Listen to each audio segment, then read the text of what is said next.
Bismillahirrahmanirrahim. Challenge. So today we will be talking about the fourth chapter in Robbins. Basically कुछ additions में third है, कुछ में fourth है. I do not know आप लोग जो books use कर रहे हैं उसमें कौन सा chapter number है, but the label of the chapter is hemodynamics. Hemodynamics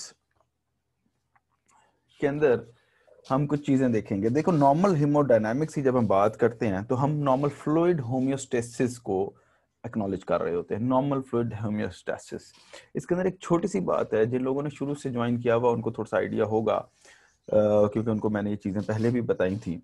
लेकिन मैं एक छोटा सा रिव्यू दे देता हूँ. एक छोटा सा रिव्यू दे देते हैं हम कि जो एक एवरेज एडल्ट है, एवरेज एडल्ट वेट हम कितना लेते हैं? 70 kg. Is it like that? We take an average adult weight 70 kg. तो एक 70 kg बंदे में water कितना होता है? Can anyone of you tell me? In a 70 kg man or a person, the amount of water is usually, can anyone of you tell? Sir, 42 liters. Very good. It is 42 liters. 42 liters. और ये जो water होता है ये divided होता है दो chambers में, और उन दो चैम्बर्स का नाम भी आप लोगों को पता है. शाबाश, मुझे बताइए बताइए. Sir, extracellular intra. Yes, very good. You should be sure about it. It's very simple. One in the extracellular and one in the intracellular. तो extracellular further दो में divided होता है, उसका कौन मुझे बताएगा? Extracellular is further divided into two. Can anyone tell me? Sir, plasma or interstitium. हाँ जी, very good. Extracellular is further divided into two constituents. इस तरफ हम लिख लेते हैं interstitial. इसको हम intercellular भी कहते हैं, between the cells. Intercellular, in outside the vessels but in between the cells. और यहाँ पे होता है प्लाज्मा, जिसको हम एक और नाम भी देते हैं इंट्रावैस्कुलर. सो और जो यहाँ पे इसको भी हम डिवाइड कर देते हैं इसी तरह से दो में. सही है. अब इसके दरमियान में इसके अंदर जो डिवीजन है वाटर की वो भी हम देखते हैं पहले. लेकिन first of all we may write it here कि ये वाला जो कॉन्स्टिट्यूटिव कंपार्टमेंट है, this is the intracellular inside the cells. This is the compartment which is inside the cell, और इसको हम इंट्रासेलुलर कहते हैं. नाउ द अमाउंट 42 लीटर्स में से 2/3, 2/3 एक्स्ट्रा सेलुलर है. सॉरी, 1/3 इज एक्स्ट्रा सेलुलर, जो कि बनता है 14 लीटर्स. और 2/3 इनसाइड द सेल्स है, जो कि बन जाता है कितना? 28 लीटर्स. देन जो इसमें से रफली इंटरस्टिशियम में 3/4 है, और वो बन जाता है अप्रॉक्सीमेटली 10 to 11 लीटर्स, 10.5 लीटर्स. और जो प्लाज्मा है इसके अंदर सबसे लीस्ट कंटेंट है, it is 1/4 of the extracellular and it becomes almost 3.5 liters. जो नॉर्मल अमाउंट ऑफ ब्लड है जिसको आप 5 लीटर्स पढ़ते हैं, उस 5 लीटर्स के अंदर सेल्स और प्लाज्मा प्रोटीन्स और बहुत सारी चीजें मजीद भी एडेड होती हैं, जिसकी वजह से टोटल क्वांटिटी 5 लीटर्स हो जाती है. यहाँ पे अल्लाह ताला ने दो मेम्ब्रेन्स रखी हैं दरमियान में. मुझे जल्दी से बता दें यहाँ पे कौन सी मेम्ब्रेन है? वो कैपिलरी है, और यहाँ पे जो मेम्ब्रेन है वो सेल मेम्ब्रेन है, ताकि कि इधर का पानी उधर और उधर का पानी उधर ना मिक्स हो सके. ऑब्वियसली इतना ज्यादा कंटेंट ऑफ वाटर अगर है बॉडी के अंदर तो उसको मिक्सिंग से रोकने के लिए अल्लाह ताला ने दरमियान में मेम्ब्रेन्स रखी हैं. This membrane is the cell membrane, जिसे आप प्लाज्मा मेम्ब्रेन भी कहते हैं. And obviously this membrane is the vessel wall, जिसे आप कैपिलरी मेम्ब्रेन भी कह सकते हैं. अब जो हमारा आज का टॉपिक है उसके अंदर एक चीज जो इंपॉर्टेंट है वो ये है कि what is oedema. What is oedema? अब देखें, अगर हम इस वाले एरिया को बहुत फोकस रखें, because this is the area which we will be studying today. कौन सा? प्लाज्मा और इंटरस्टिशियम. प्लाज्मा और इंटरस्टिशियम को हमने स्टडी करना है, because when the fluid enters the interstitium or interstitial fluid की access, according to Robbins, it is known as edema. excess of interstitial fluid inside the interstitium is known as edema. Cells को भी कुछ लोग और कुछ किताबें लिखती हैं कि जी इंट्रासेलुलर वॉल्यूम भी बढ़ जाए तो एडिमा होता है, क्योंकि सेलुलर स्वेलिंग होती है, बट मेजरली इंटरस्टिशियम. तो एडिमा कहाँ पे बनता है जी? The first thing is, this is the point where edema happens. तो यहाँ पे हम लिख देते हैं कि एडिमा फॉर्म्स हियर. अमेरिकन इसको EDEMA लिखते हैं, ब्रिटिशर्स इसको OEDEMA लिखते हैं. The same thing, it is nothing to worry about. अब अगर हम इस चीज को हाईलाइट करें और इसको बड़ा करें तो हम एक और तरीके से इसको पढ़ेंगे. वो हम ऐसे पढ़ेंगे कि यहाँ पे एक हम यही कैपिलरी वॉल बना लेते हैं और ऊपर की तरफ जो चीज हम लिखते हैं ऊपर हम डाल देते हैं कि जी यहाँ पे है plasma. What is this here? This is the plasma. And what is here? This is the interstitium. So actually, the forces which are governing across the capillary membrane govern the edema. Majorly यहाँ पे. तो ये कौन सी membrane हो गई? हमने orange colour में लिखी है वहां पे. मुझे बताइए इसको क्या नाम है? इसका नाम है कैपिलरी मेम्ब्रेन. ठीक है. Now there are two forces. जैसे आपने रीनल में भी मैंने आपको बताया था, there are two forces inside the blood vessel. कौन कौन सी हैं? शाबाश, आप मुझे बताना चाहेंगे?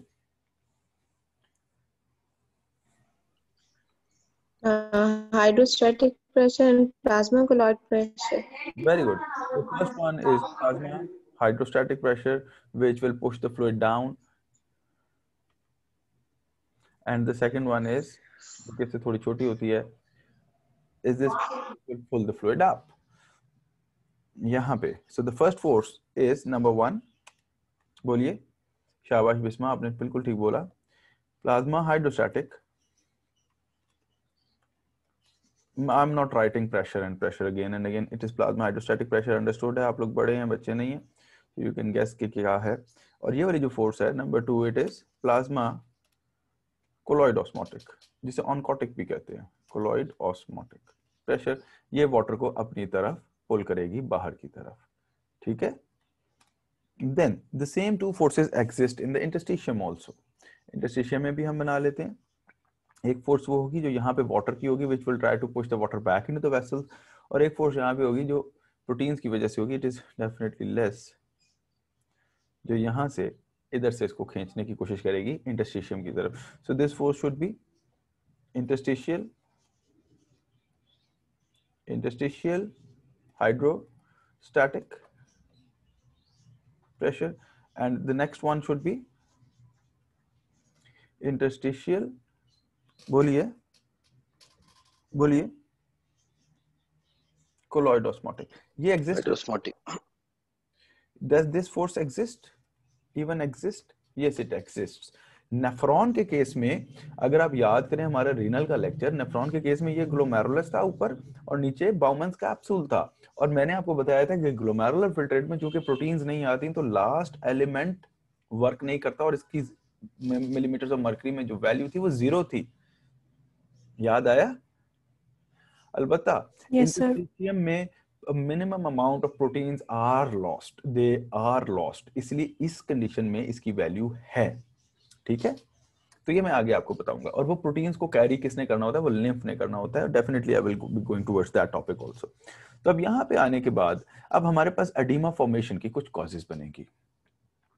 The first cause will be due to this blue, the first one. इसको हम लेबल कर लेते हैं, थोड़ा सा कलरफुल कर देते हैं. The first force we shall write it in a dark blue colour.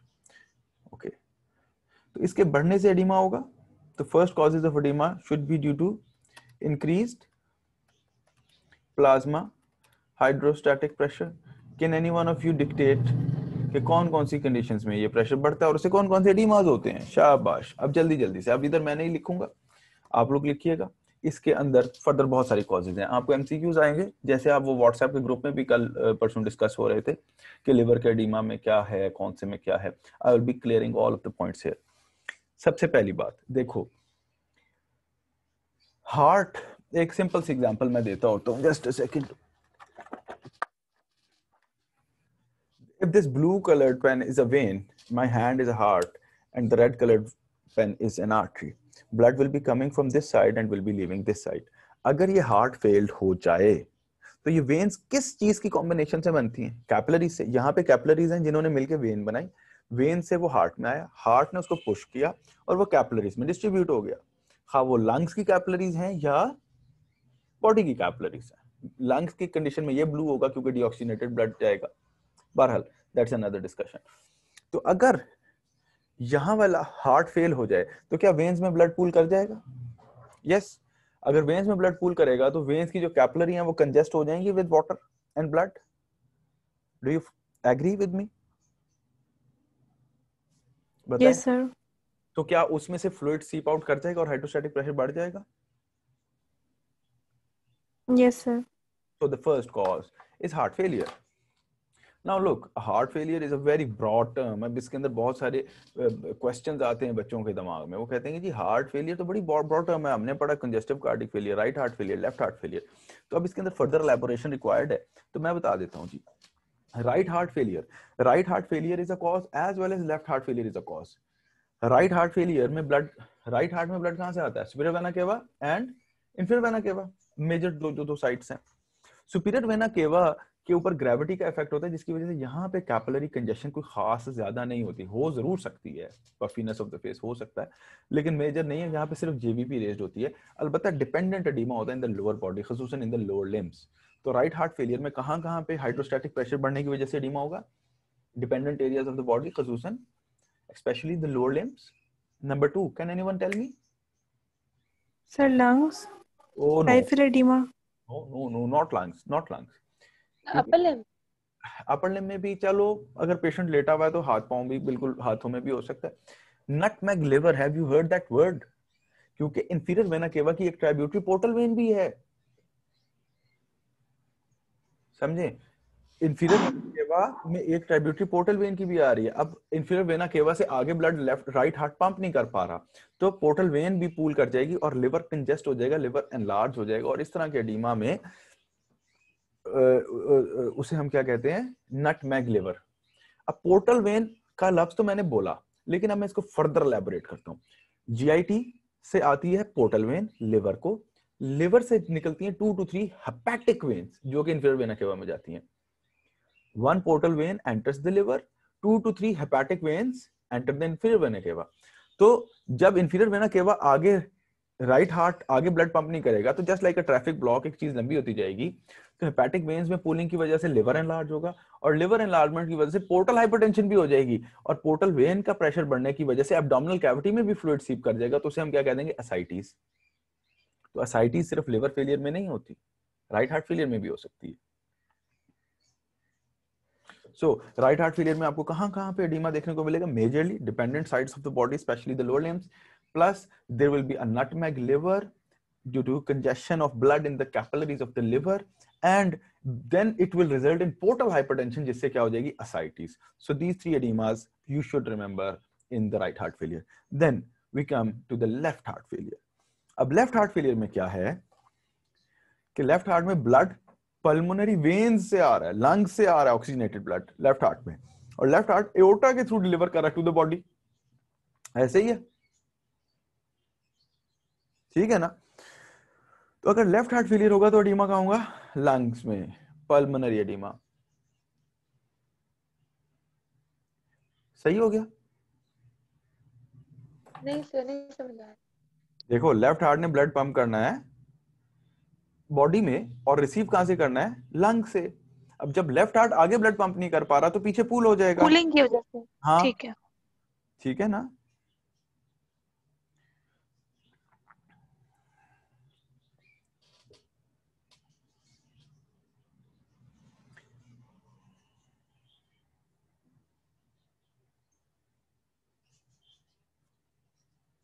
अब इसके बाद इसके अंदर 2-3 चीजें याद रखिएगा. एक्सरे चेस्ट पे लेफ्ट हार्ट फेलियर में क्या फाइंडिंग्स आएंगी? एक तो कंजेशन होगी लंग्स में, कार्डियोफ्रेनिक कॉस्टोफ्रेनिक एंगल्स ऑब्लिटरेटेड हो सकते हैं, स्पेशली द कार्डियोफ्रेनिक एंगल्स. नहीं बल्कि costophrenic angle, specially the costophrenic, वो जो साइड्स पे पड़े हुए हैं वो एंगल्स जो होते हैं एक्से चेस्ट पे, जो लंग्स का लैटरल मोस्ट और लोअर मोस्ट पार्ट होता है वो ऑब्लिटरेट हो जाता है फ्लूइड की वजह से। कर्ली बी लाइंस आती हैं, KERLEY, कर्ली बी लाइंस एक्से चेस्ट पे आती हैं, और कार्डियोमैगेली नजर आती है। हार्ट साइज जो यूजुअली एक्सिस में 1/3 होता है, अगर हम transverse axis of the lung देखें तो हार्ट का साइज 1/3 होता है टोटल चेस्ट में, तो 1/3 से ज्यादा हो चुका होगा। तो ये 3-4 फीचर्स आपने याद रखिएगा कि वो सिनेरियो में अगर ये चीजें बातें डाले तो ये हमारे पास एक्सप्लेनेशन हो के सर आंसर। ये रिपीट कर दे प्लीज। एक तो एक्से चेस्ट पे कार्डिक शैडो एनलार्ज्ड होगा, मोर देन 1/3 एरिया को कवर कर रहा होगा ट्रांसवर्स एक्सिस पे। Number 2, there will be curly B lines. Again, I'm not teaching you medicine. I'm just teaching you the major findings which you can clue for a guess. और इसके बाद costophrenic angles of the X-ray will be obliterated. ये 2-3 चीजें आपने याद रखनी है। अब याद रखिएगा एक और बात, बुक्स में मेंशन्ड है, डेविडसन में भी हैरिसन में भी, जैसे कि the most important cause of right heart failure is left heart failure। क्या बोला मैंने? Most important cause of right heart failure is left heart failure। Actually होता क्या है, यूजुअली पहले लेफ्ट हार्ट फेल होता है। अब एक वो सीक्वेंस है, एक सीक्वेंस क्या है, बॉडी से डीऑक्सीजनेटेड ब्लड आया राइट हार्ट में, राइट हार्ट ने उसको पल्मोनरी आर्टरीज के थ्रू भेजा लंग्स में, लंग्स ने उसको ऑक्सीजनेट करके पल्मोनरी वेन्स के थ्रू भेजा लेफ्ट हार्ट में, लेफ्ट हार्ट ने उसको डिलीवर कर दिया बॉडी को। You all know that sequence, you are doctors now, ठीक है ना। अब जब लेफ्ट हार्ट फेल होगा तो पुलिंग कहाँ होगी, अभी मैंने बोला है पुलिंग ऑफ ब्लड कहाँ होगी और एडिमा कहाँ बनेगा, लंग्स में। अब लंग्स में ब्लड कहाँ से आना था, बोलिए आंसर मी। राइट हार्ट से। तो राइट हार्ट भी फेलियर में जाएगा, और जब राइट हार्ट भी फेल होगा तो फिर पीछे भी एडिमा हो जाएगा। तो इस तरह के हार्ट फेलियर को हम क्या कहते हैं, कंजेस्टिव कार्डिक फेलियर, जिसमें राइट और लेफ्ट दोनों फेल्ड हो। सो increased hydrostatic pressure, increased plasma hydrostatic pressure can be seen in right heart failure, can be seen in left heart failure, and obviously it is for sure to be seen in congestive cardiac failure। ठीक हो गया, समझ आ गई बात। Now the next thing is, ये और scenario कहां पे बनता है, ये बनता है लिवर फेलियर में, लिवर सिरोसिस में, क्रॉनिक लिवर डिजीज में। अब देखो अगेन मैं उसकी एनाटॉमी पे भी नहीं जा रहा, बस एक जनरल सी चीज है कि अगर ये मेरा हाथ लिवर है, लिवर में ब्लड कहां से आ रहा है, 80% ब्लड कहां से आ रहा है, एक वेन के थ्रू जो कि है portal vein. If this hand of mine is a liver, this vein is the portal vein and it is carrying deoxygenated blood from the GIT with absorbed food to the liver। अब liver सिरोज्ड है, आगे जाने का रास्ता नहीं है, hepatic veins में blood नहीं जा पा रहा, तो इसके अंदर पूलिंग हो जाएगी, और लिवर की अपनी कैपिलरीज में भी पूलिंग हो जाएगी जहां तक ब्लड पहुंचेगा। तो क्या इस वेन और इसकी ट्राइब्यूटरीज जो कैपिलरीज हैं उधर से फ्लूइड सीप आउट करके एब्डोमिनल कैविटी में जमा हो जाएगा, वही वाली बात। तो थर्ड फोर्थ कॉज जो भी नंबर बनता है उसके अंदर आप लिख सकते हैं that ascites in the peritoneal cavity is due to increased hydrostatic pressure in the portal vein। Liver failure में होती है। फिर उसके बाद deep venous thrombosis, have you heard about the word DVT? Yes sir। अब एक वेन है जो लोअर लिम्ब से ब्लड को लेके जा रही है टुवर्ड्स द हार्ट, इस तरफ ऊपर को, यहाँ पे वेन ब्लॉक हो गई तो ये जिन कैपिलरी से ओरिजिनेट कर रही है वहां पे एडिमा हो जाएगा। Very simple, it is very very simple, मतलब इसमें बहुत ज्यादा साइंस है ही नहीं, तो बहुत सादी सादी बातें हैं, किसी छोटे बच्चे को भी हम समझाएं वो समझ जाएगा कि भाई वेन्स। आप इंक्रीज हाइड्रोस्टैटिक प्रेशर का ही भी तक बता रहे हैं ना। हाँ जी, इंक्रीज हाइड्रोस्टैटिक प्रेशर ऑब्वियसली। तो डीवीटी, अब डीवीटी का सिनेरियो आएगा, उसके अंदर भी मैं क्लूज आपको दे देता हूँ। डीवीटी यंग एजेड मल्टीपैरस फीमेल होगी यूजुअली सिनेरियो में, क्योंकि फीमेल्स में डीवीटी का इंसिडेंस बहुत ज्यादा है, क्योंकि इसका प्रेगनेंसी और ओसीपी से बहुत खास लिंक है, क्योंकि प्रेगनेंसी में नीचे से ब्लड फ्लो भी कम हो जाता है। और swelling of the feet unilateral होगी, ये याद रखिएगा, स्वेलिंग यूनिलैटरल होगी और पांव पेनफुल होगा। तो unilateral painful swelling acute in onset in a young female who is in the childbearing age, answer should be, बोलिए, DVT। लाजमी नहीं, हाँ ठीक है डीवीटी, बट अगेन यूजुअली का लफ्ज मैंने यूज किया, मेरे नाम पे टैग ना लगा देना कि जी ऐसा होगा तो ऐसे ही होगा, हो सकता है उसको आर्टिकल भी हो सकता है, कोई और भी हो सकता है, लेकिन यूजुअली सिनेरियो इस तरह से बनेगा। ठीक है, फिर उसके अलावा आप लोगों ने देखा होगा जो लोग बेड रिडन होते हैं, चलते फिरते नहीं हैं, तो उनके भी पैरों पे, या व्हील चेयर पे बैठा हुआ एक मरीज बड़े अरसे से, तो उसके भी पैरों पे एडिमा हो जाता है। तो immobility, lack of exercise of the lower limb specially, उसकी वजह से एडिमा होगा। आपको मैं बताऊं एक बात, अब आप लोगों में से मेजॉरिटी लोग जो हैं वो डेंटिस्ट्री के हैं, ये भी बड़ा मसला है क्योंकि आप लोगों ने उसकी एनाटॉमी नहीं पढ़ी हुई। मैं आप लोगों को एक चीज बताता हूँ, हमारी जो लोअर लिम्ब है ना, लोअर लिम्ब, उसके अंदर दो किस्म की वेन्स हैं। वेन्स दो किस्मों की हैं, एक है सुपरफिशियल वेन्स, एक है, बोलिए, डीप वेन्स। सुपरफिशियल है और डीप है। सुपरफिशियल में ग्रेट सेफनस, स्मॉल सेफनस है, डीप में फेमोरल है, पोप्लिटियल है, टिबियल, पोस्टीरियर, इंटीरियर है, पेरोनियल है। तो इन दोनों वेन्स के दरमियान में कनेक्शन है थ्रू परफोरेटिंग वेन्स। दो वेन्स हैं, एक सुपरफिशियल एक डीप, और इन दोनों के दरमियान में कनेक्शन किससे है? एक वेन से जिसका नाम परफोरेटर्स, परफोरेटर वेन्स। ये 15-20 होती हैं, ये इंशाल्लाह मैं स्पेशली एनाटॉमी में जब कराऊंगा आपको तब बताऊंगा। The blood flow superficial vein से परफोरेटर के थ्रू डीप में जाता है, सुपरफिशियल से परफोरेटर के थ्रू डीप में जाता है। और ये जो परफोरेटर्स पड़े हुए हैं बेसिकली, ये एक मसल में पड़े हुए हैं, जो वैसे तो मसल्स ऑफ द लेग बहुत इंपॉर्टेंट है सारी, लेकिन एक स्पेशल मसल जिसको हम कंसिडर करते हैं, उसके अंदर से ये गुजरते हैं परफोरेटर, और उस मसल का नाम है सोलियस। क्या नाम है? ये आपकी काफ की मसल है पीछे की, ऊपर गैस्ट्रोकनीमियस है, उसके नीचे सोलियस है। कौन सी मसल है? Soleus, SOLEUS। इसीलिए आप लोगों ने एक एमसीक्यू पढ़ा होगा, which muscle is known as the peripheral heart? Have you heard that MCQ? पढ़ा होगा लाजमी, and the answer is soleus. क्योंकि सोलियस की कंट्रैक्शन एक्चुअली सुपरफिशियल वेन से ब्लड को पुश करती है डीप में, और डीप के थ्रू हार्ट की तरफ भेजती है। अब एक बंदा जिसकी मसल्स काम नहीं कर रही, एक तो ग्रेविटी का भी फैक्टर आ गया कि ग्रेविटी की वजह से वेन्स में ब्लड पूल करेगा, और दूसरा उसकी मसल्स काम नहीं कर रही, तो ये पंपिंग एक्शन चलेगा मसल्स का? क्या सुपरफिशियल से डीप में ब्लड जाएगा? बोले। नो सर, नहीं जाएगा। नहीं जाएगा। और एक और बात जो आप लोग शायद भूल गए हो, लेकिन मुझे याद रहेंगी वो बातें, क्योंकि मैं पढ़ाता हूँ रोज, तो मैंने आपको एक बात पहले भी बताई थी सर्कुलेशन में, that 64% of the body's blood is pooled in the veins। तो वेन्स में पहले ही बहुत ब्लड है, ग्रेविटी की वजह से और पूल हो गया, मसल्स काम नहीं करी, तो बिल्कुल भी आगे ब्लड नहीं जाएगा, पैरों में फ्लड जमा होगा। डीवीटी के भी चांसेस ज्यादा है, क्योंकि जब पूल्ड रहेगा ब्लड, वहीं पे थ्रोम्बस भी बन सकता है। डीवीटी के भी चांसेस ज्यादा हैं, एडीमा के भी चांसेस ज्यादा हैं, एंड डेफिनेटली थ्रोम्बोएम्बोलिज्म भी हो सकता है। तो it is again a very very very big risk factor. समझ आ गया? उसके सर बाद डीवीटी में डीप वेन्स को ही सिर्फ इन्वॉल्व करते हैं? जी जी, डीवीटी में डीप वेन्स में थ्रोम्बोसिस होता है। क्योंकि वो भी फिर मैं एनाटॉमी में आपको ज्यादा बताऊं तो अच्छा है, क्योंकि उसके अंदर वन वे वॉल्स होते हैं जो ब्लड को नीचे से ऊपर लेके जाते हैं सिर्फ। Okay, the next thing is Burns या हीट।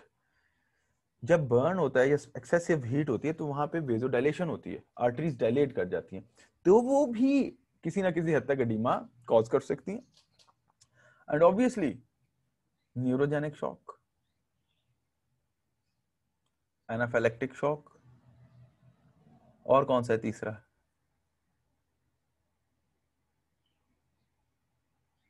हाइपोवोलेमिक। शॉक नहीं, हाइपोवोलेमिक नहीं, सेप्टिक शॉक। जिसमें वेजोडाइलेशन होगी एक्स्ट्रा, उन सब में एडिमा डेवलप हो सकता है। न्यूरोजेनिक खसूसन, सेप्टिक, एनाफिलेक्टिक। क्योंकि न्यूरोजेनिक में मसल्स की टोन लूज हो जाती थी वेसल्स में, you remember my lecture of that thing. Allergic में भी वेजोडाइलेशन एक्स्ट्रा हो जाती थी हिस्टामिन की वजह से, और सेप्टिक शॉक में भी वेजोडाइलेशन हो जाती थी ड्यू टू इन्फ्लेमेटरी मीडिएटर्स। तो ये 3-4 शॉक्स हैं जिसके आप भी कह सकते हैं जिसके अंदर भी एडिमा हो सकता है, क्योंकि उसमें भी हाइड्रोस्टैटिक प्रेशर बढ़ेगा। नो डाउट अदर कॉजेज भी हो सकती हैं, बट ये भी कॉज है। नाउ द तो सेकंड, दोबारा नहीं करेंगे टॉक्स को? न्यूरोजेनिक, सेप्टिक एंड एनाफिलेक्टिक, क्योंकि तीनों में मैकेनिज्म। न्यूरोजेनिक में किसी को वेदर होगी। देखो, न्यूरोजेनिक शॉक में ना स्पाइनल कॉर्ड इंजरी होती है, ब्रेन स्टेम इंजरी होती है, जिसकी वजह से autonomic control of the smooth muscle vasculature loose हो जाता है, जिसकी वजह से वेसल्स डिस्टेंड हो जाती हैं। वो डिस्टेंड हो जाती हैं और उसके अंदर ब्लड पूल हो जाता है। जिसकी ही वजह से तो हाइपोटेंशन होती है systemic. So we'll limit it here. Now we move to the second major reason, और वो सेकंड को भी हम लेबल कर देते हैं, वो सेकंड को हम रेड से कर देते हैं, वो है प्लाज्मा कोलॉइड ऑस्मोटिक प्रेशर। इसका बढ़ना एडीमा करवाएगा या इसका कम होना एडीमा करवाएगा? सर कम होना। Very good. So the second major factor is decreased or reduced plasma colloid osmotic pressure. जी, कौन बताएगा? इसकी कॉजेस कौन बताएगा? सर हाइपोएल्बुमिनेमिया होता है इसमें, जैसे सिरोसिस में ना ऑनकोटिक प्रेशर कम होगा तो Now, okay. नेफ्रोटिक सिंड्रोम में भी। Very good. Now let us start. सबसे मेजर कॉज हम रखेंगे nephrotic syndrome. What is nephrotic syndrome?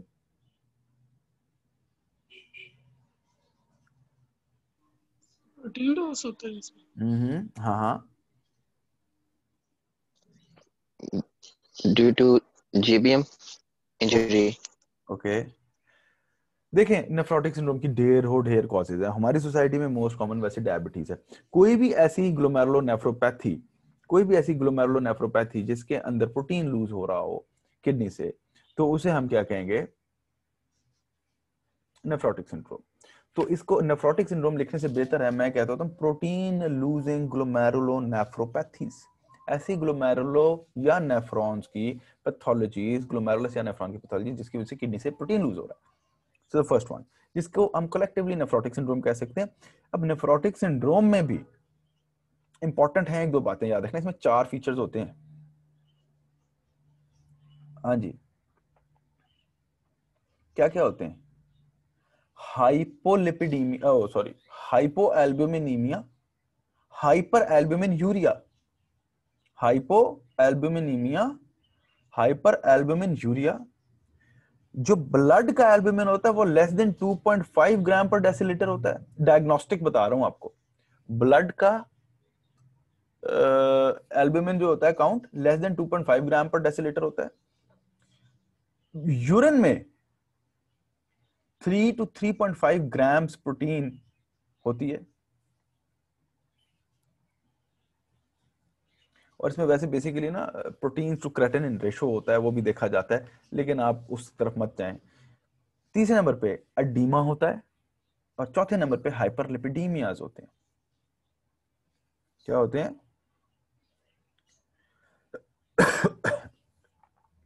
हाइपरलिपिडीमियाज। तो ये 3-4 सिनेरियोज पॉइंट्स हैं जो कि आपको नेफ्रोटिक सिंड्रोम में पूछे जाएंगे। फिर उसके बाद अगला एडीमा हाइपोएल्ब्यूमिनीमिया वाला, या जिसे आप कह सकते हैं decrease plasma colloid osmotic pressure की वजह से, उसका नाम है जनाब liver failure, chronic liver disease.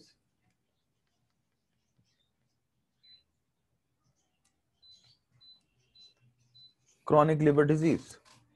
अभी मैंने बोला क्रॉनिक लिवर डिजीज में एडीमा पोर्टल हाइपरटेंशन से होता है, तो वो हाइड्रोस्टैटिक प्रेशर बढ़ना है। अब एक और चीज भी मैं बता दूं आपको कि हमारी बॉडी की प्रोटीन सिंथेसिस हमारा लिवर करवा रहा है, और जब हमारा लिवर फंक्शनल नहीं होगा पेशेंट का, तो हाइपोएल्ब्यूमिनीमिया भी तो हो जाएगा ना। तो वो जनरलाइज्ड एडीमा जो लिवर में होगा, जो जनरलाइज्ड एडीमा लिवर में हो सकता है, लिवर फेलियर में हो सकता है, वो उसमें जो कॉज बनेगी वो हमारी decrease plasma colloid osmotic pressure बनेगी। Anything else? कोई और चीज आपके ध्यान में आती हो? Protein losing एंटेरोपैथीज। एंटेरोपैथीज क्या होती हैं? गैस्ट्रोएंटेरोपैथीज।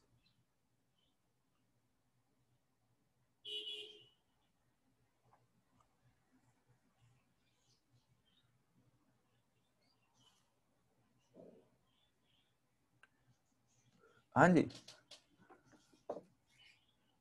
कोई बंदा है सेलिक डिजीज। सेलिक डिजीज, कोई ऐसा बंदा है जिसकी गट रिसेक्शन हो गई है, तो ब्लड में जब प्रोटीन कम होंगे तो ऑब्वियसली एडीमा होगा। ये मैलन्यूट्रिशन कॉज है इसकी। हाँ नहीं, मैलन्यूट्रिशन नहीं आएगी, मैलन्यूट्रिशन अलग आएगी। मैलन्यूट्रिशन जिसमें प्रोटीन बहुत ज्यादा कम होता है, वो मेरेस्मस है या क्वाशरकोर है? क्वाशरकोर है।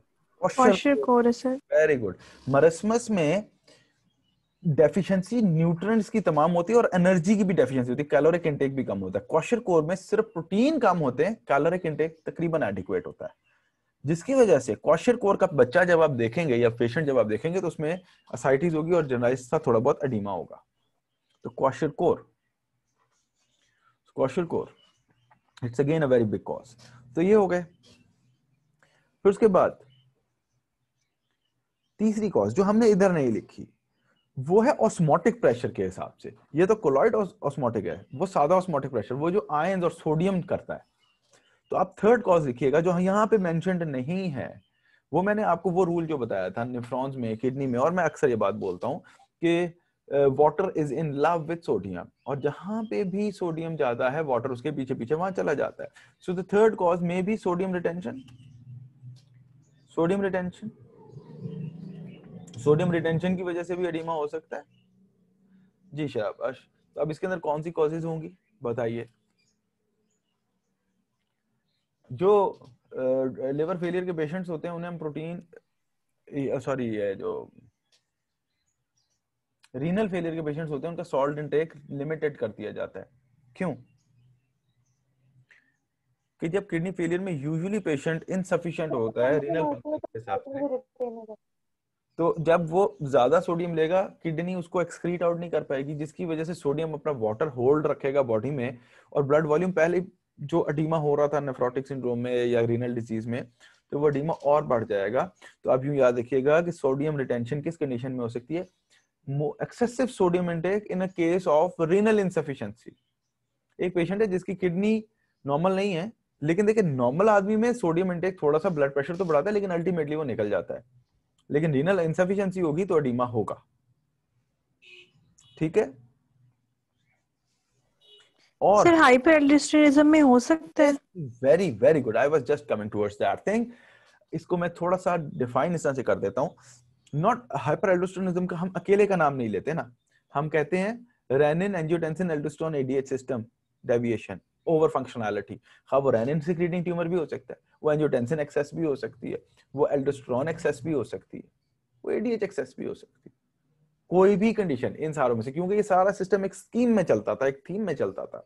तो renin angiotensin aldosterone ADH excess activity, जिसके अंदर हाइपर एल्डोस्टेरोनिज्म भी आ गया, syndrome of inappropriate antidiuretic hormone भी आ गया, रेनिन सिक्रीटिंग ट्यूमर भी आ गया, इवन एंजियोटेंसिनोजन की मोर कन्वर्जन भी आ गई। ठीक हो गया। तो ये सारे एडिमास। नाउ ये जितने भी मैंने आपको बोले हैं एडिमास, ये सारे पिटिंग है। कौन से हैं? ये जो 3 कॉजेस बोली हैं ये सारे एडिमास कौन से हैं? पिटिंग। वो आपको मरीज आके बताएगा कि डॉक्टर साहब ये देखिए, ये मैं खड्डा डालता हूं, यूं करके करता हूं तो खड्डा पूरा पड़ जाता है। ठीक है। आगे वाले जो है उनमें भी किसी हद तक पिटिंग होती है, लेकिन ये मैं आपको समझाता हूं, आगे चलते हैं। अगले एडिमास हैं इन्फ्लेमेटरी एडिमास। कौन से? इन्फ्लेमेटरी एडिमास। इन्फ्लेमेटरी एडिमा भी तो आपने पढ़े थे। एक्यूट इन्फ्लेमेशन में भी एडिमा बनता है, क्रॉनिक इन्फ्लेमेशन में भी एडिमा बनता है, एंजियोजेनेसिस में भी एडिमा बनता है। तो वो जो चौथी कॉज बनी वो कौन सी बन गई? Inflammatory edemas. Acute inflammation, chronic inflammation, angiogenic edema. So it is very simple, इससे ज्यादा लफ्ज लिखने की जरूरत नहीं है, इधर तक ही रखें इस बात को। Then the fifth, not the least. अब इस एडिमा को, जो फिफ्थ कॉज ऑफ एडिमा है, उसको बताने के लिए ना मुझे या पहले एडिमा लिख लें फिर उसके बाद मैं उस टॉपिक पे आ जाता हूं। The fifth type of edema is due to lymphatic obstruction. आप लोगों में जनरल सर्जरी में किसने हाउस जॉब की है?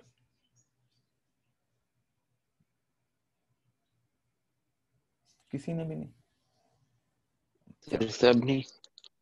अच्छा, सर्जरी में की। एक पेशेंट है जिसकी मैस्टेक्टमी की गई और एक्सिलरी लिम्फ नोड क्लियर कर दी गई, अगले दिन उसके बाजू की क्या पोजीशन होती है जिस साइड की सर्जरी हुई होती है? कल क्या होता है? Very good.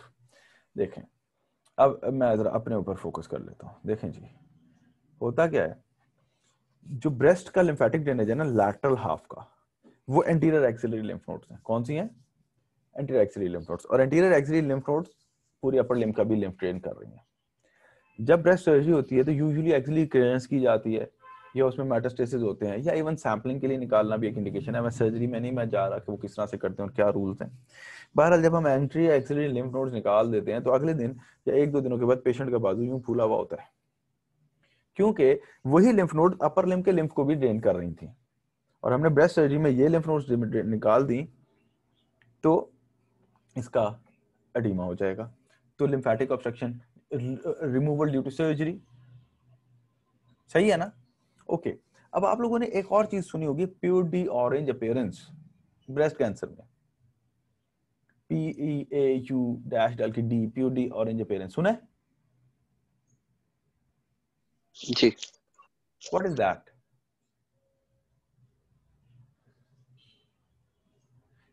It is edema, it is edema of the breast tissue due to obstruction of the lymphatics.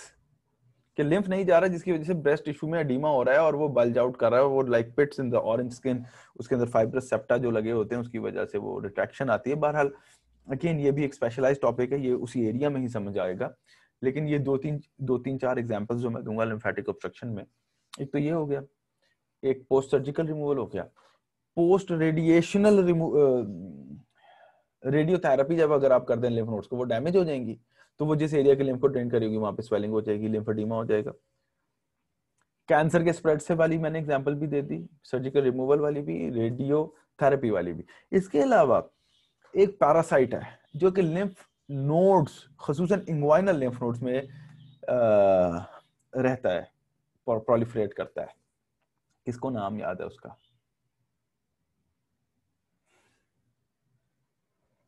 I did not expect that.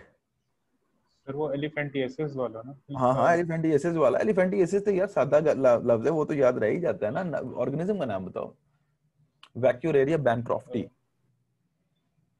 वैक्यूरेरिया bancrofti, WECHURARIA, वैक्यूरेरिया space देके बैनक्रॉफ्टी, BANCROFTI। अगर लिम्फ नोड्स ब्लॉक हो जाएं तो वो lower limb में usually oedema करता है। Scrotum, genitalia में, मेल्स में स्क्रोटम होगा, फीमेल्स में लेबिया मेजरा होगा। तो लोअर लिम्ब इतनी बड़ी हो जाती है और फूल जाती है, just like an elephant. Elephant की आप टांग देखें ना, उसमें आपको एंकल, नी, फुट अलग से नजर नहीं आता, it's just like a straight pillar. तो वो बंदे की अपनी टांग बहुत फूल जाती है, इसलिए उसको आप एलिफेंटिएसिस कहते हैं। और ये जो लिम्फेडिमा होता है, lymphoedema characteristically non pitting. Inflammatory oedema भी यूजुअली नॉन पिटिंग ही होता है, कभी कभी हल्का फुल्का पिटिंग हो सकता है बहुत पेरिफेरी पे जहां पे ट्रांसुडेट हो, वरना exudative oedema always are non pitting. तो लिम्फेटिक एडिमा, तो आखिरी दो कॉजेज जो हमने बताई हैं वो हमने रखी हैं नॉन पिटिंग एडिमास की। अगर आप उस पर अंगूठा रख के दबाने की कोशिश करें तो पिट नहीं पड़ेगी, उल्टा पेनफुल हो सकता है ये। So these are the different types of edemas, याद रहेगा। अब मैं अगली चीज पे आता हूं कि यहां पे एडिमास के कंटेक्स्ट में एक लफ्ज यूज होता है anasarca. Do you know what is anasarca? ANASARCA। Sir generalized edema. Where generalized edema is referred as anasarca. That's all. बस इतना याद रखिएगा। अब यहां तक बात करने के बाद हमें एक दो चीजें देखनी पड़ेगी, वो है लिम्फ या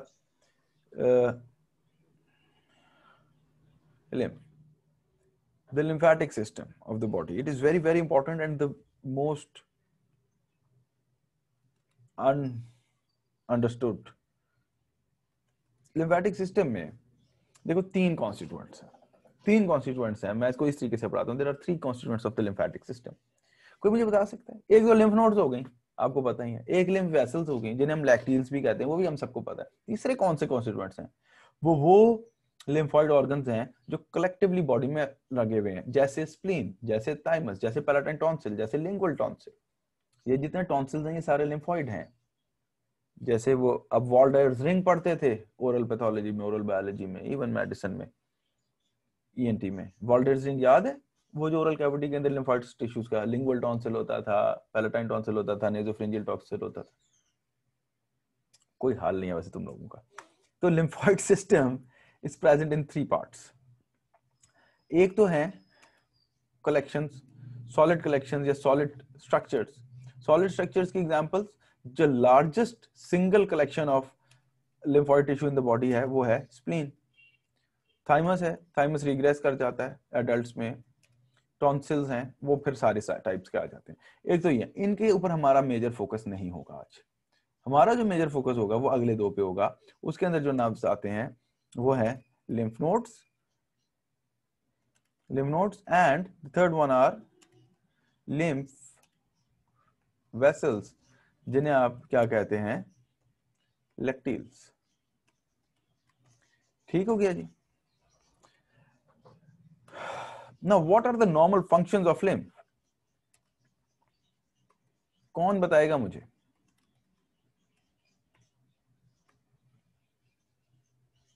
What are the normal functions of lymph? Interstitium में जो फ्लूइड या प्रोटीन्स जो है नहीं उसको ड्रेन आउट करना। Very good.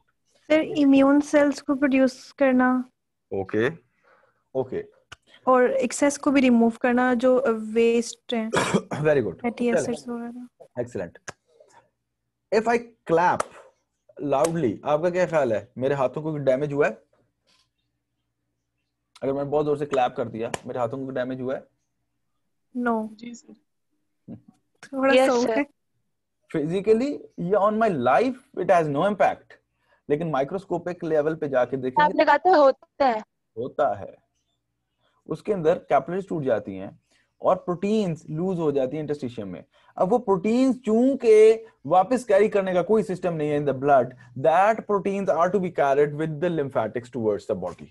और वो प्रोटीन्स अपने साथ वाटर भी रखेंगी क्योंकि वो ऑनकोटिक प्रेशर जनरेट करती हैं। इसीलिए मैंने भी पिछली स्लाइड में कहा था कि इंटरस्टिशियम के केस में प्रोटीन्स आती हैं, नेफ्रॉन के केस में नहीं आती थी प्रोटीन्स नीचे। ठीक है, तो एक तो क्या हो गया, ड्रेनेज ऑफ, ये क्यों हो गया, ड्रेनेज ऑफ एक्सेस ऑफ, नहीं एक्सेस नहीं कहेंगे, of lost proteins and water from the interstitium, उसको उठाना। और ये भी एक एमसीक्यू है कि लिम्फेटिक्स फॉलो द वेन्स, क्योंकि वेन्स ने भी टुवर्ड्स द हार्ट जाना होता है, इन्होंने भी टुवर्ड्स द हार्ट जाना होता है। वो भी मैं बताता हूं कैसे। नंबर 2, और क्या फंक्शन है, प्रोडक्शन। प्रोडक्शन तो खास नहीं, स्टोरेज कह सकते हैं कि इसके अंदर large amount of storage of lymphocytes, जो कि हमारा इम्यून सेल्स हैं, इन्फ्लेमेशन में भी इनका बहुत इंपॉर्टेंट रोल है। ठीक हो गया जी, ये 2 फंक्शंस हो गए। इसके अलावा तीसरा फंक्शन कौन मुझे बताएगा?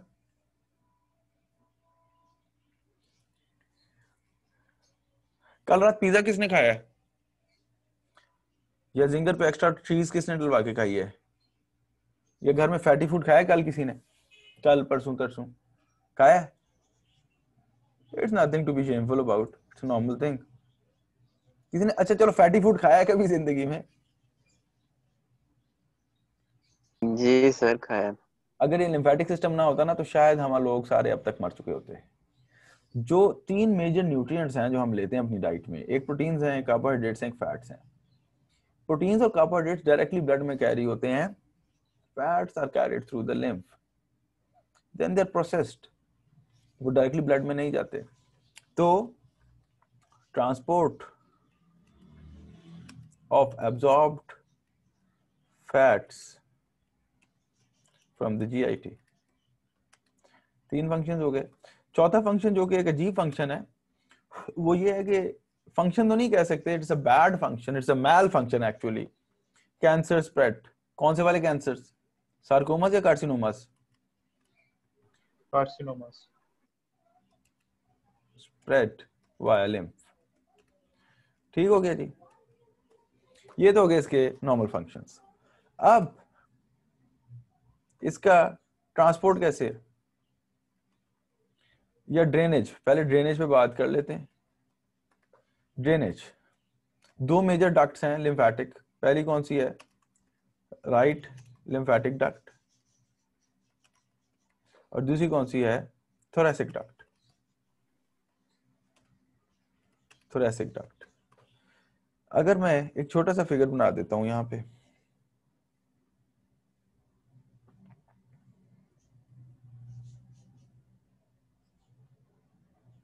ये सुपीरियर वेना केवा कैसे बनता है? दो वेन से मिलके बनता है। उन दो वेन्स का क्या नाम है?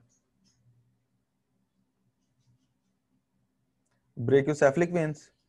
ब्रेकियोसेफलिक वेन्स कैसे मिलके बनती हैं? Subclavian vein and internal jugular से, इन दोनों से मिलके क्या बनती हैं?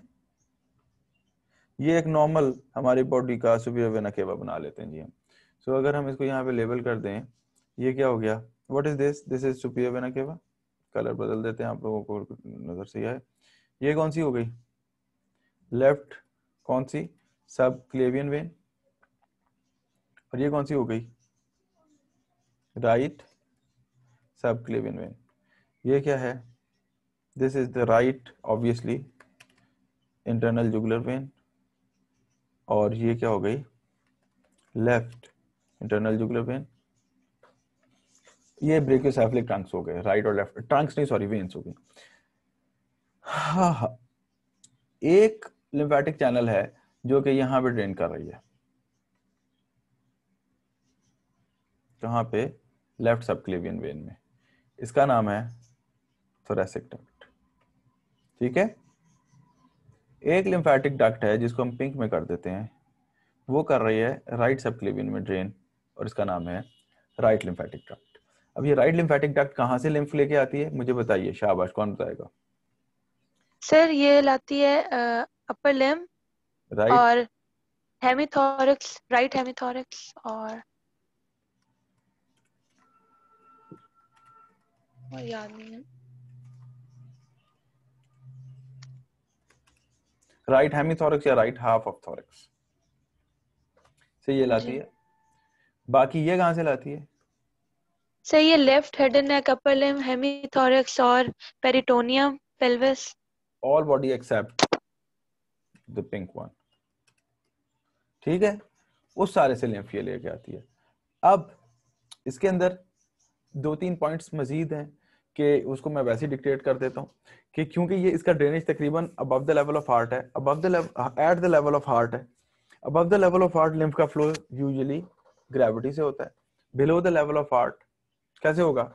मसल कंट्रैक्शंस, लिम्फेटिक वॉल्व्स, इनके दरमियान में लिम्फ वेसल्स के अंदर भी वॉल्व्स होते हैं जो लिम्फ को ऊपर लेके आते रहते हैं। एंड थोरैको एब्डोमिनल पंप, थोरैक्स में प्रेशर नेगेटिव है, एब्डोमिनल में प्रेशर पॉजिटिव है। यहाँ का प्रेशर पुश करके लिम्फ को ऊपर की तरफ धकेलेगा, और ये वाला नेगेटिव प्रेशर सक करेगा लिम्फ को अपनी तरफ। Thoraco abdominal pump.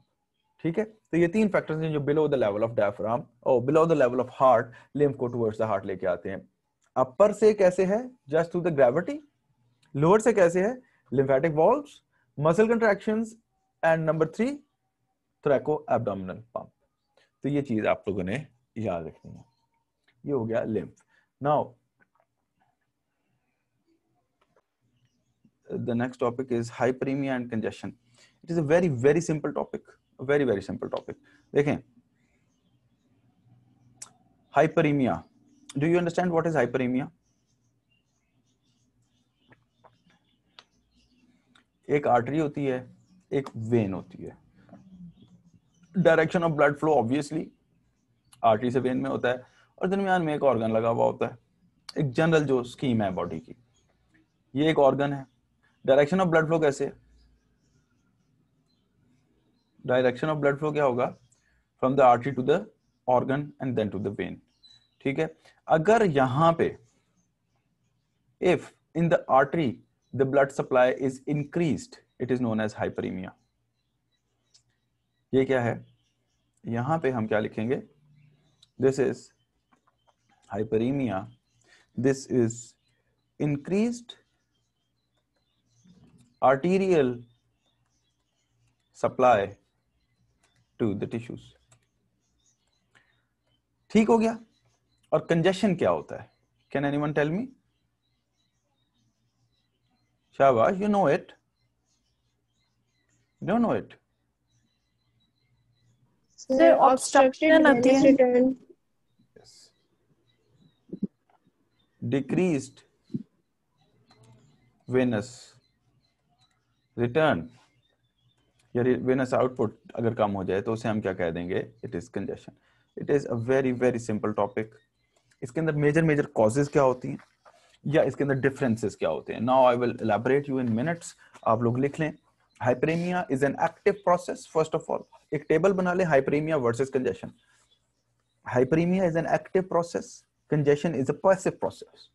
क्योंकि हाइपरेमिया में वेजो आर्टीरियोलर डायलेशन रिक्वायर्ड है, एक्टिव है. कंजेशन यूजुअली ब्लॉकेज की वजह से होती है, तो वो पैसिव प्रोसेस है. हाइपरेमिया में टिश्यू का कलर ब्राइट रेड होता है. जैसे किसी छोटे बच्चे को स्कूल में गर्मी से आते हुए देखें तो आप देखेंगे उसके गाल, उसके चीक सुर्ख हुए हुए, लाल हुए हुए, क्योंकि बॉडी अपने हीट लूज कर रही है हाइपरेमिया के थ्रू. सो हाइपरेमिया में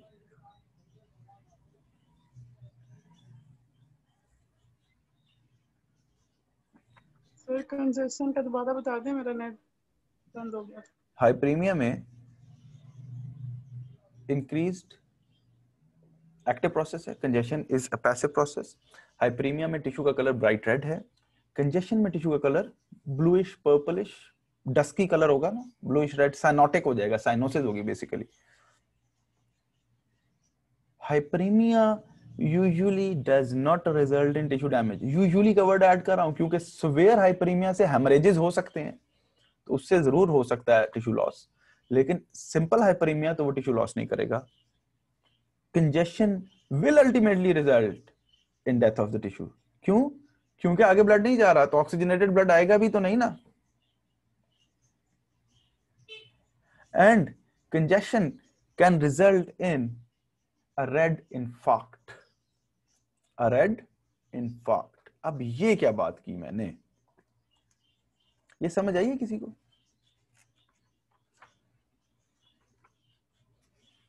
क्या बश कोई बता सकता है क्या होता है रेड इन्फार्क्ट? सर अगर नेक्रोज एरिया में अगर हम्म ब्लड प्रोफ्यूजली ब्लीड कर रहा है अगर तो नहीं, नेक्रोज एरिया में ऐसा नहीं होता. सर वो एरियाज जिनको मतलब ये वो Dual blood ऑर्गन्स supply. जिनमें ब्लड सप्लाई ज्यादा होती है, जिसमें जैसे कि हमारे लंग्स में हमें हमेशा रेड इन्फार्क्ट Liver. मिलेंगे. सर और निक्रोसिस जो हार्ट है, हार्ट में हमें उसमें हमें व्हाइट इन्फार्क्ट मिलेगा, पेल infarct. A lot of answers. Well, चले मैं अब आप लोगों को एक्सप्लेन कर देता हूँ. चलें, किसी हद तक सबके जवाब ठीक थे. यहां तक तो ये कंजेशन और हाइपरेमिया का टॉपिक क्लोज कर देते हैं. हम इसी टॉपिक को आगे खींचते हैं. There are two types of infarcts. One are white infarcts, one are red infarcts. तो यहां पे एक लाइन डाल लें और हम डिफरेंशिएट करते हैं इन्फार्क्ट्स को.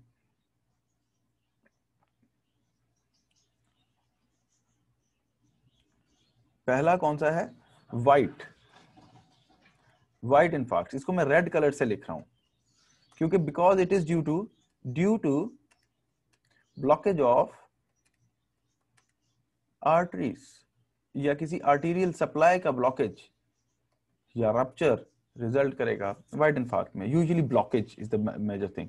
और जो रेड इन्फार्क्ट है उसको हम ब्लू में लिखेंगे क्योंकि एक्चुअली वो रेड नहीं होता, रेडिश ब्लू होता है, due to blockage of venous drainage. So actually हुआ क्या है जी कि जो यही वाली चीज है, यहां पे अगर ब्लॉकेज आ गया यहां पे, तो ये क्या हो गया, ये टिश्यू डेड हो जाएगा जिसको ये ब्लड सप्लाई हो रही है. तो ये क्या कहलाएगा? Red infarct. व्हाइट इन्फार्क्ट क्योंकि इसमें ब्लड सप्लाई नहीं आ रही, टिश्यू का कलर इस ब्लड सप्लाई कम होने की वजह से पेल होगा. और यहां पे अगर ब्लॉकेज आ गया तो भी टिश्यू डेड हो जाएगा, लेकिन टिश्यू में ब्लड एक्युमुलेट होगा क्योंकि ब्लड आ रहा है लेकिन ऑक्सीजनेट नहीं हो पा रहा टिश्यू क्योंकि ड्रेनेज नहीं है. तो इसके अंदर हीमोग्लोबिन और रेड ब्लड सेल्स पूल कर जाएंगे जिसकी वजह से इस टिश्यू का कलर रेड हो जाएगा. समझ आई बात की? जी सर. एक दफा दोबारा बता दें. ये हार्डर सॉलिड टिश्यूज में होता है कौन कौन से होते हैं hard solid tissues? Heart, kidney, etc. और ये यूजुअली कौन से टिश्यूज में होगा? सॉफ्टर स्पॉन्जी टिश्यूज में होगा, जैसे लंग्स, जैसे इंटेस्टिन्स। देखें, और एक और चीज मैं अभी आपको दोबारा रिवाइज करा देता हूं। एक और चीज भी मैं आपको बताऊं कि इसका जो होगा shape, the shape is like a wedge, इसीलिए इनको कई दफा वेज इनफार्क्ट्स भी कहते हैं।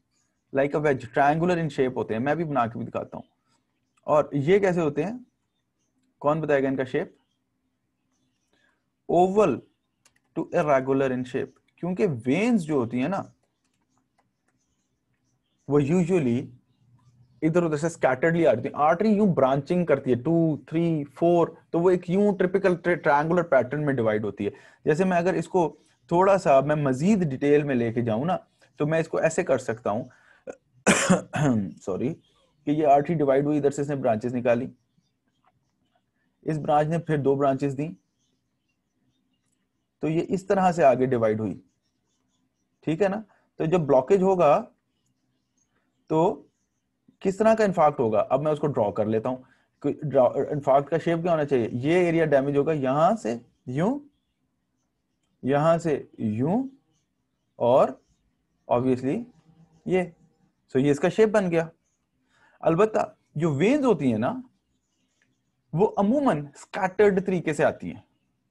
कोई थोड़ी सी यहां से आ गई, कोई थोड़ी सी इधर से आ गई। वो मतलब बनने में थोड़ा सा अपना उनका जो स्कीम है वो ब्रांचिंग पैटर्न पे होती है, जरा ज्यादा स्कैटर्ड वे से आती हैं। तो इसके अंदर जो इन्फार्क्ट होता है, और चूंकि वेन्स में एनास्टोमोसिस भी ज्यादा होते हैं, तो इसके अंदर जो इन्फार्क्ट का जो शेप बनेगा वो तकरीबन कुछ अजीब सा बनेगा, ऐसे सा, इस डायमेंशन में बनेगा, इरेगुलर टू राउंडेड से ओवल सा शेप बनेगा। समझ आ गई बात की? So these are infarcts. Any question यहां तक क्लियर?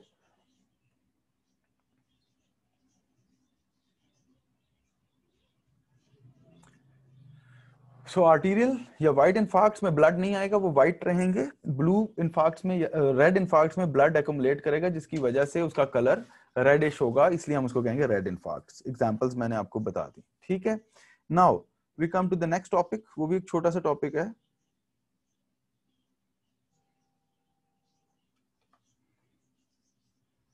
वो है haemorrhages.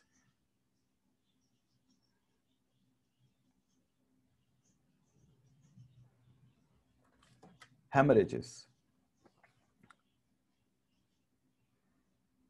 blood loss, generally speaking blood loss is known as an hemorrhage। तो हम इसको, मैं यहाँ पे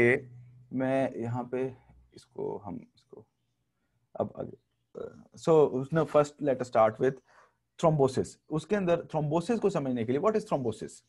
आप लोगों ने देखा बकरा ज़िबा किया ईद पे, अभी बड़ी ईद ताजा गुजरी है, बकरा ज़िबा किया, उसका ब्लड जहां पे निकला थोड़ी देर के बाद वो क्लॉट कर गया। जब वो बकरा जिंदा था तो उसका ब्लड क्या उसकी वेसल्स में क्लॉट हुआ? The answer is never. ठीक है, इसका मतलब यह है कि ब्लड हमारी बॉडी में फ्लोइंग फॉर्म में रहता है। अलबत्ता जैसे ही बॉडी से निकला, बकरे की एग्जांपल की जगह आप अपनी एग्जांपल डाल लें कि हमें खून निकला, चोट लगी, पहले तो ब्लीड करता रहा, बाद में वहां पे क्लॉट बन गया। तो एक्चुअली हमारी नॉर्मल बॉडी के अंदर ब्लड क्लॉट नहीं करता, फ्लोइंग फॉर्म में रहता है। 3 फैक्टर्स हैं पैथोजेनेसिस ऑफ थ्रोम्बस में कि thrombosis is clotting inside the blood vessel. अगर एक ब्लड वेसल के अंदर क्लॉट बन गया तो हम उसे थ्रोम्बस कहेंगे, प्रोसेस को थ्रोम्बोसिस कहेंगे।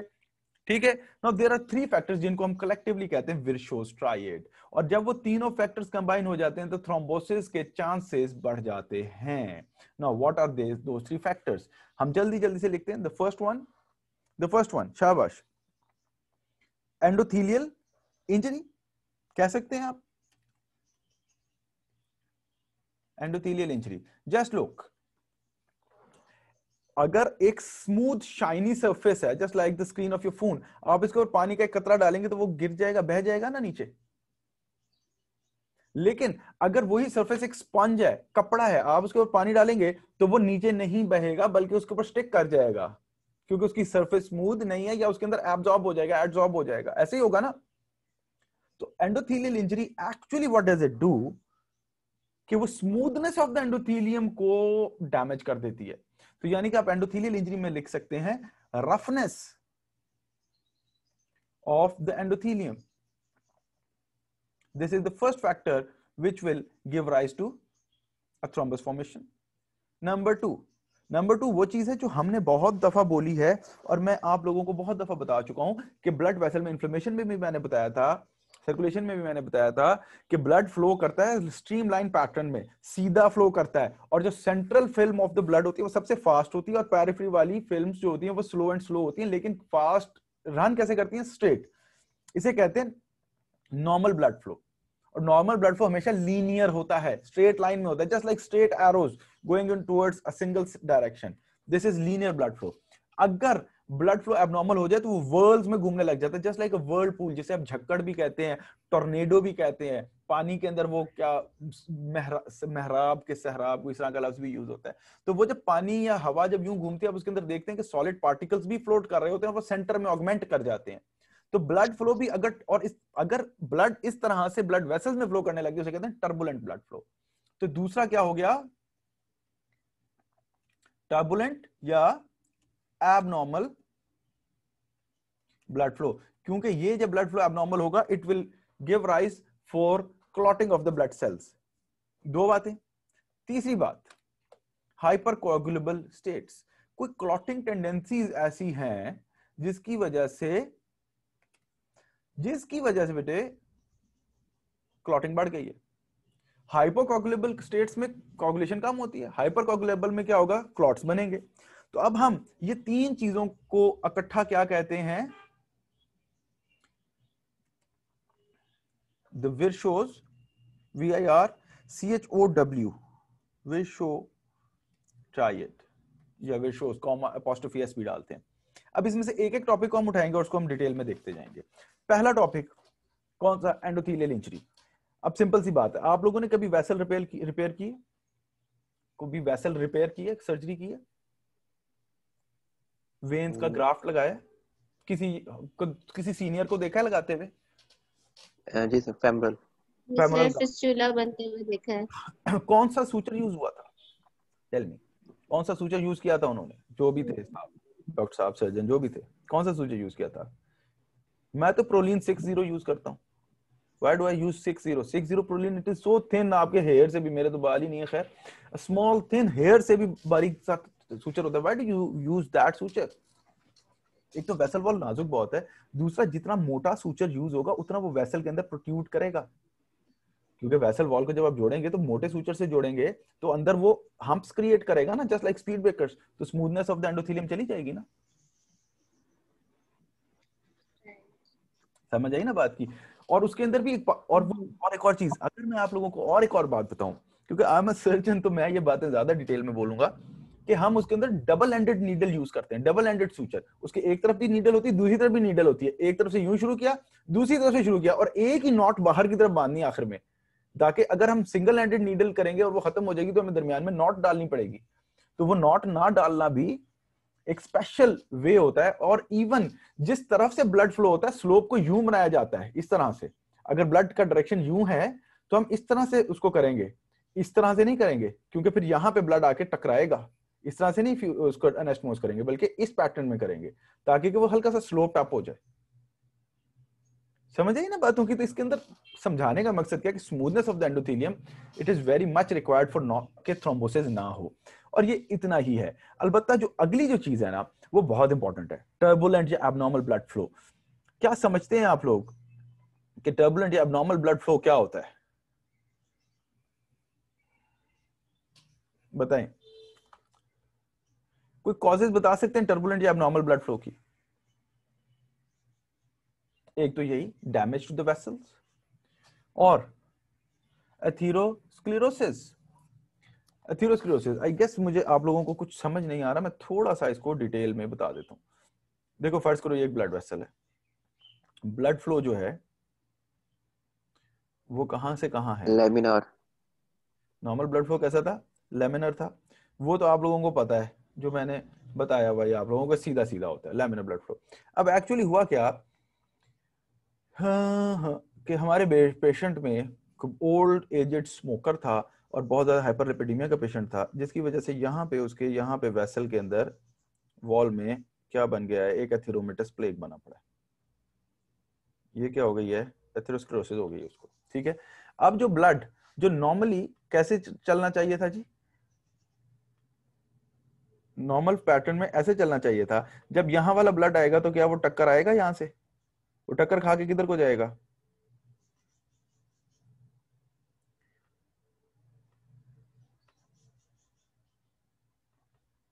ऐसे हो जाएगा।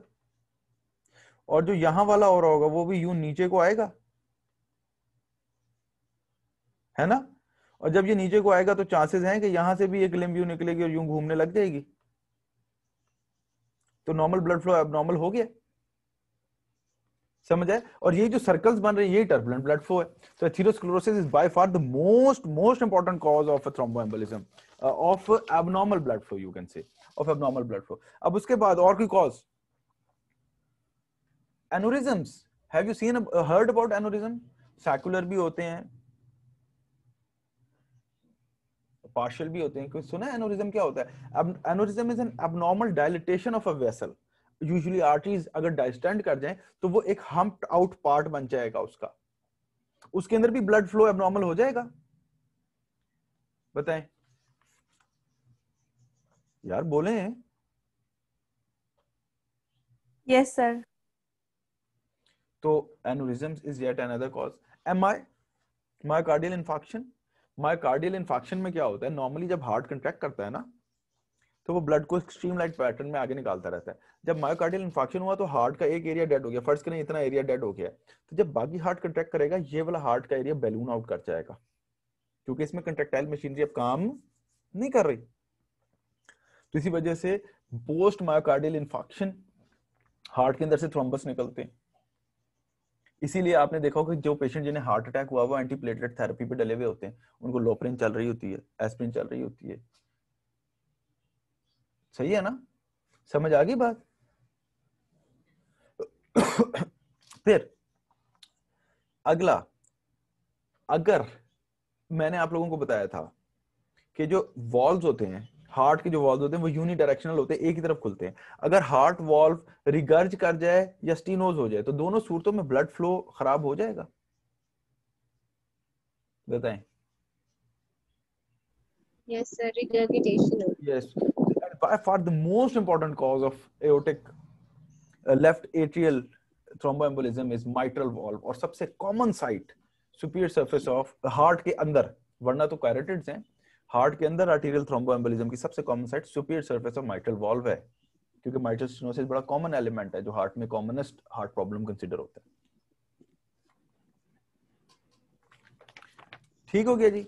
So these are the major points which you should know while discussing the second point. Third is very important and it is a bit, you can say, one जिसको details required हैं, hypercoagulable states. अब hypercoagulable states एक बहुत vast term है, कहने को इसके अंदर 15-20 causes कम से कम बन सकती हैं. There can be more than 15 to 20 causes minimum. But the thing to be remembered is it is of two types. Hypercoagulable states दो वजूहात की वजह से हो सकती हैं. टू टाइप्स नहीं कहेंगे, टू टाइप्स ऑफ कॉजेज कह सकते हैं. One causes are primary which are also known as genetic. The second cause are acquired जिन्हें हम सेकेंडरी कॉजेज भी कहते हैं. And I will like to write them. जो हाइपरकोगुलेबल स्टेट्स हैं वो क्या हो सकती हैं? एक्वायर्ड, जिन्हें आप क्या कह सकते हैं? सॉरी, पहले एक्वायर्ड ना करें, पहले प्राइमरी कहें, जेनेटिक. जेनेटिक कॉजेज जो कि हमारे पेशेंट में बाय बर्थ हैं और उन्हें हम क्या कहेंगे? प्राइमरी कहेंगे. क्या हो सकती हैं? Number 1, factor 5 mutation. ये रॉबिन्स की वो दे रहा हूं मैं डिजीजेस, वो ही मैं आपको पढ़ाता हूं हमेशा. Factor 5 mutation. फैक्टर 5 याद रखिएगा. Remember one thing in the detail of this topic. Factor 5 is inactivated by protein C. Protein C एक एंटीकोगुलेंट फैक्टर है हमारे ब्लड में, जो कि किसको इनएक्टिवेट करता है? फैक्टर 5 को। और जब फैक्टर 5 म्यूटेट हो जाता है, so remember that factor 5A, activated factor 5 can not be inactivated by protein C. इस म्यूटेशन में होगा क्या? फैक्टर 5 म्यूटेशन में activated factor 5A will not be inactivated by, बोलिए, protein C. This is the pathology.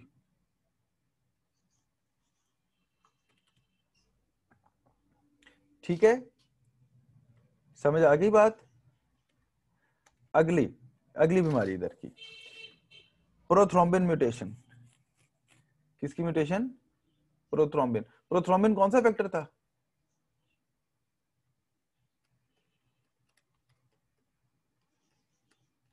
हाँ, prothrombin was factor 2। Prothrombin से thrombin, factor 2। Prothrombin mutation में क्या होता है? हाई प्रोडक्शन होती है इसकी। ये इस तरह से म्यूटेट हो जाता है कि इसकी प्रोडक्शन बढ़ जाती है। तो क्या होगा? क्लॉटिंग बढ़ जाएगी। बोले हैं सर अगर इसकी प्रोडक्शन बढ़ जाएगी तो फिर ये तो थ्रोम्बिन बनाएगा, फिर वो कैस्केड पूरा स्टार्ट हो जाएगा थ्रोम्बोसिस वाला। ऑब्वियसली थ्रोम्बोसिस बढ़ जाएगी। शाबाश। फिर उसके बाद एंटी थ्रोम्बिन 3। एंटी थ्रोम्बिन 3 क्या होता है? ये मुझे कौन बताएगा? ये नॉर्मली 5 फैक्टर्स को इनहिबिट करता है anti thrombin 3। Anti thrombin 3 actually it inhibit, anti thrombin endothelial surface बनाती है। नहीं, मैं बताता हूँ आपको। प्लाज्मिनोजेन को बनाती है। सुने, ये 3 4 5 फैक्टर्स को इनहिबिट करता है। Factor 2A, 9A, 10A, 11A and 12A। किस को इनहिबिट करता है? थ्रोम्बिन को। थ्रोम्बिन क्या है? 2A। प्रोथ्रोम्बिन 2 है, प्रोथ्रोम्बिन से थ्रोम्बिन बना तो वो 2A हो गया ना। थ्रोम्बिन को, 9A को, 10A को, 11A को और 12A को नॉर्मली एंटीथ्रोम्बिन 3 इन 3 को इनएक्टिवेट करता है। तो जब एंटीथ्रोम्बिन 3 डेफिशिएंट होगा, ये चारों पांचों क्लॉटिंग फैक्टर्स क्या हो जाएंगे? हाई साइड पे चले जाएंगे। और उससे क्या होगा? जी शाबाश, थ्रोम्बोसिस बढ़ जाएगी। चौथे नंबर पे प्रोटीन सी डेफिशिएंसी। और last not the least, fifth पे प्रोटीन एस डेफिशिएंसी। इन दोनों की एक्सप्लेनेशन सेम है।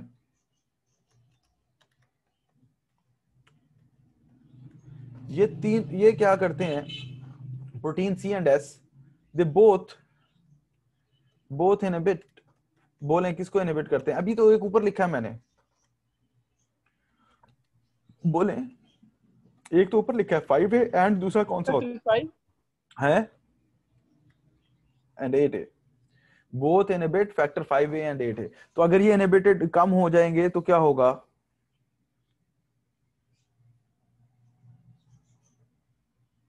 क्लॉटिंग बढ़ जाएगी ना। तो ये तो हो गए जेनेटिक या primary disorders.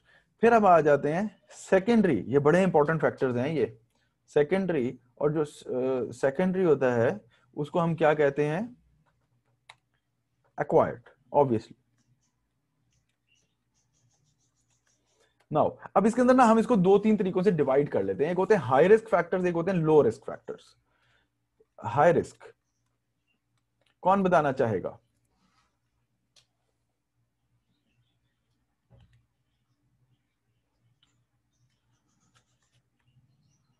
Prolonged bed rest या सेडेटरी लाइफस्टाइल, इमोबिलिटी सबसे बड़ा रिस्क फैक्टर है। इसलिए आप लोगों में से जो ओवरवेट है और काम नहीं करते, इंसान बन जाएं, it can be a very big risk factor. MI, myocardial infarction, cancers, they are very common. फिर कोई और बता सकता है? प्रोस्थेटिक कार्डियक वॉल्व्स, इनसे भी हाइपोकोगुलेबिलिटी होती है, फिर सर्जरी, ट्रॉमा। इसीलिए देखें in our country it is very disgraceful and it is बदकिस्मती, you can say it is our bad fortune कि हमारे यहाँ बहुत सारी एक्चुअल चीजों को फॉलो नहीं किया जाता।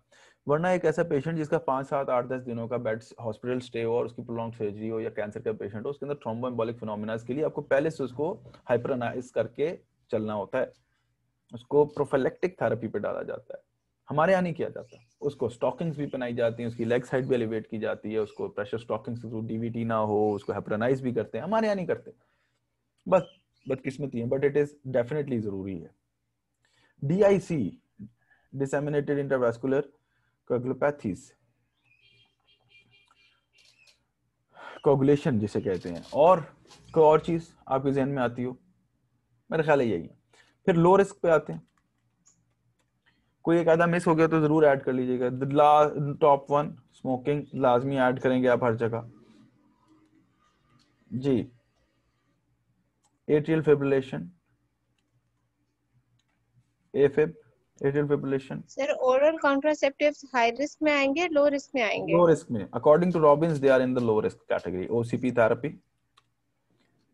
Nephrotic syndrome, according to Robbins they are in low risk, okay, remember।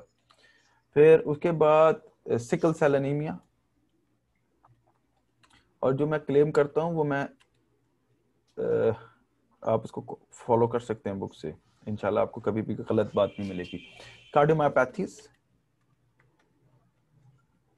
क्योंकि रॉबिन्स और ये इस तरह की किताबें मैंने अपनी जिंदगी में कम से कम 500 दफा पढ़ ली हुई है। मुझे तो सफ़े भी याद है कि कौन सी लाइन पे क्या बात लिखी हुई है। और मुझे ये भी मैं आपको बताऊं, जो रॉबिन्स का जो एडिशन था ना, जो पिछला, उसमें स्मोकिंग सबसे नीचे लिखी हुई थी, बाद में उन्होंने उठा के ऊपर कर दी। ठीक है, तो यहाँ तक चीजें याद है। तो ये हो गया रिस्क फैक्टर्स एक्वायर्ड। अब इसके अंदर एक बहुत इंपॉर्टेंट है, वो लो रिस्क नहीं है, वो हाई रिस्क ही है वैसे, लेकिन वो एक्वायर्ड है, ड्रग इंड्यूस्ड है। वो क्या है? Drug induced. और वो ड्रग है, कौन बताएगा? हेपरिन। बिकॉज हेपरिन करवाती है एक सिंड्रोम जिसे कहते हैं HIT syndrome. Have you ever heard of this syndrome? HIT, heparin induced thrombocytopenia. अब आप लोग मुझे एक बात बताएं, पीनिया का क्या मतलब है? कम होना, पीनिया कम होना, लो काउंट। थ्रोम्बोसाइट्स क्या होते हैं? प्लेटलेट्स। थ्रोम्बोसाइट्स का कम होना कोगुलेशन कैसे बढ़ा सकता है?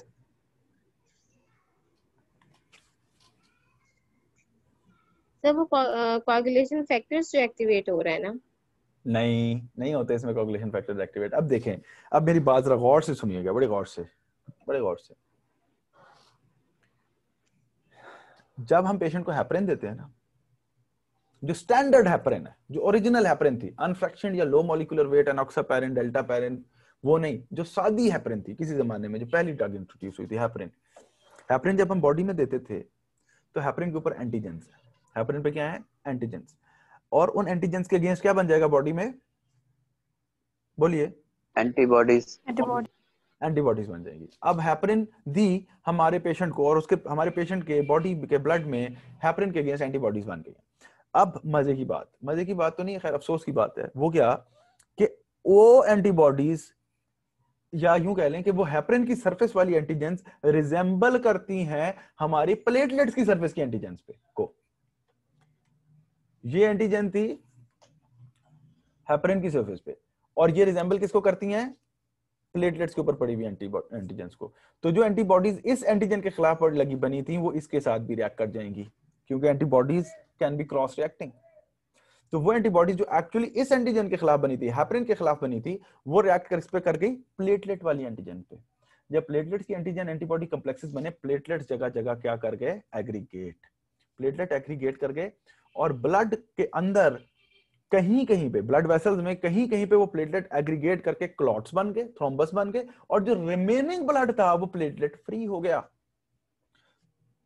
तो कुछ जगहों पे क्लॉट्स बन गए, रिमेनिंग ब्लड थ्रोम्बोसाइटोपेनिया पेनिक हो गया, दिस इज नोन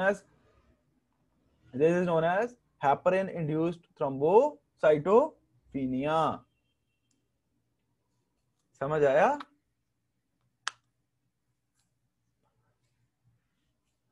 और हेपरिन प्लेटलेट पे, वो प्लेटलेट फैक्टर 4 होता है जिसमें इन्वॉल्व होता है। समझ आ गई जी बात? किसी को कंफ्यूजन है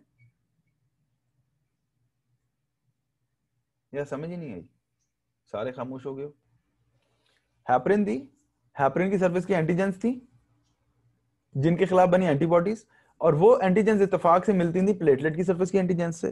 तो एंटीबॉडीज क्रॉस रिएक्ट करी इसके साथ, प्लेटलेट्स को एक्टिवेट कर दिया, प्लेटलेट्स जगह जगह क्लॉट हो गए, तो कुछ जगहों पे क्लॉट बन गए, बाकी ब्लड प्लेटलेट फ्री हो गया, क्योंकि देखो ना सारे ब्लड की जो प्लेटलेट्स थे वो तो क्लॉट कर गए, तो जो रिमेनिंग ब्लड था वो प्लेटलेट फ्री हो गया, तो उसे हमने क्या कह दिया, थ्रोम्बोसाइटोपेनिया।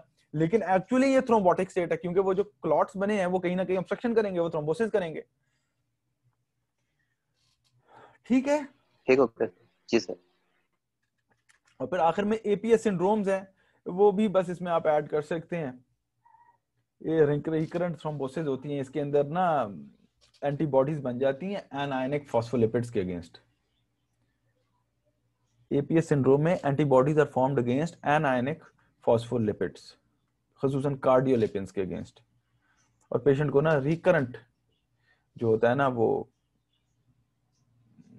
थ्रोम्बोसिस होती है। इसी बीमारी को ना ल्यूपस एंटीकोगुलेंट भी कहते हैं। बस इतना याद रखें, इससे ज्यादा आप आगे ना जाएं, it is more than sufficient. अब कल हम पहले इसको फिर अगले लेक्चर में 15-20 मिनट आधा घंटा लगा के तो मेमोरिज्म पूरा करते हैं, फिर हम इम्यूनिटी की तरफ जाते हैं, ब्लड की तरफ।